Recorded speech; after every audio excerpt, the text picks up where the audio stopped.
আরে রাখ বেটা, ওহনের দিনের বেড়াইন আর আমরার দিনের বেড়াইন একটা বেশ কম আছে।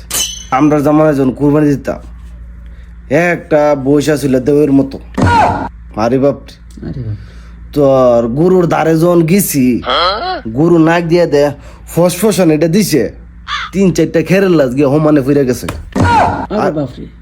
কি গরু দিয়েছি এই গরুর দ্বারে, মানুষ তো ছায়া ছায়া দেখছে আমরা যখন গরুর দ্বারে গেছি।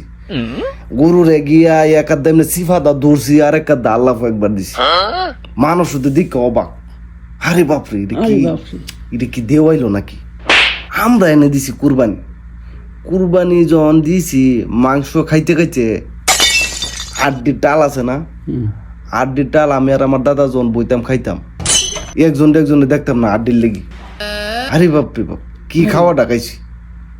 1 মন মরিচ দিলাইছি একটা গরুর মাইছে, এরপরে জালই লাগছে না। আরে বাপরে বাপ, কি দিন গেছে! এমন কাওয়াই খাইছি রুবি আমি আর আমার দাদা। তোমার আমরা ব্রাহ্মণবাড়িয়া ডিস্ট্রিক্টের মানুষ, হাড্ডি ছাড়া আর কিছু তো সহি দেখছে।